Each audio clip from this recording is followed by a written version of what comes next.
Salve, salve galerinha! Chegamos para mais uma questão que fala sobre propriedade, certo? Uma questão bem particular, bem peculiar, porque de vez em quando ela está aparecendo aí também, falando de agente tensoativo, alguma coisa relacionada à estrutura de sabão. Sempre vale a pena dar uma olhada nisso daqui, beleza? Então tenho duas representações. Lógico que não está inteira, igual está na questão aqui, por questão do espaço, mas essa cadeia carbônica seria um pouquinho maior. Essa representação aqui também seria um pouquinho maior, certo? Mas não vai influenciar na nossa análise e na nossa resposta, tudo bem? Então, primeiro ponto que eu tenho que analisar, a estrutura, certo? A estrutura.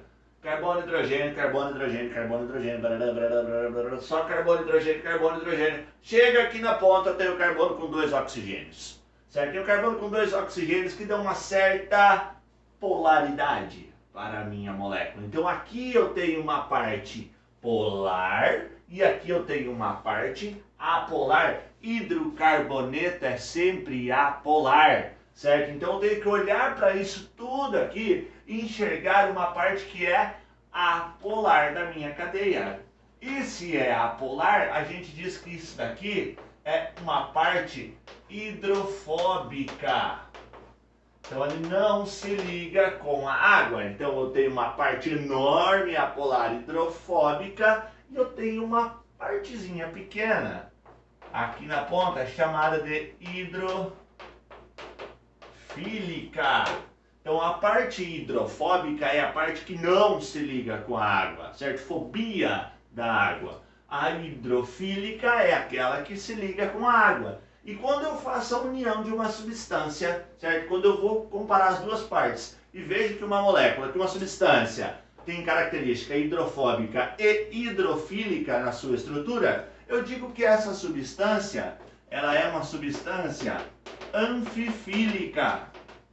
Vale a pena guardar esse nome. Uma substância anfifílica é qual? Aquela que tem uma parte hidrofóbica, que não se liga com a água, e uma parte hidrofílica, que se liga com a água. Representação esquemática aqui, mostrando a parte hidrofóbica e a partezinha hidrofílica, certo? Então o que eu tenho que analisar nessa questão? Ele me dá 5 becquerels com água e pede se eu colocar essa substância, esse agente aqui, no copo com água, qual vai ser o copinho que melhor representa a minha estrutura. Então olha lá, na minha primeira situação, eu tenho a caldinha, que é a parte hidrofóbica, apolar, não se liga com a água, certo?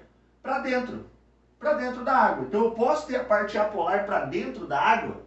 Não posso. O polar com o apolar não se liga, certo? É propriedade, somente os semelhantes se ligam. Polar com polar, apolar com apolar. Então eu não poderia ter essa caldinha aqui, que é apolar, para dentro.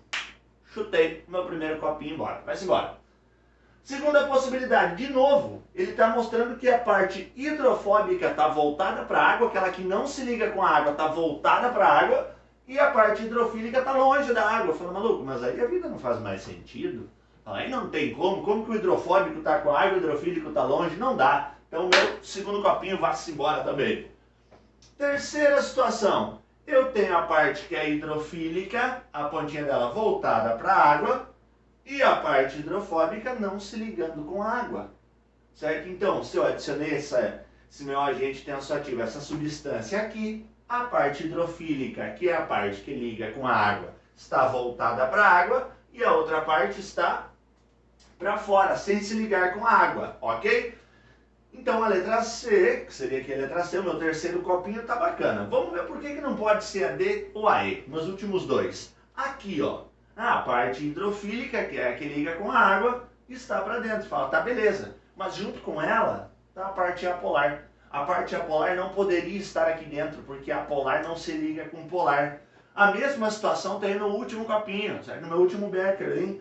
Olha aqui, eu tenho a parte hidrofílica com a água, beleza, mas eu tenho a parte hidrofóbica ligada também, então também não poderia. Somente os semelhantes se ligam. O semelhante dissolve o semelhante. Lembra disso, meu amiguinho? Então eu ficava somente com esta possibilidade na minha resposta. Mais uma questão do Enem falando de propriedade, do semelhante dissolver o semelhante, polar com polar, apolar com apolar, poderia variar aqui força intermolecular, então vale a pena ficar ligado nisso e como sempre, eu espero ter ajudado vocês e até uma próxima aula.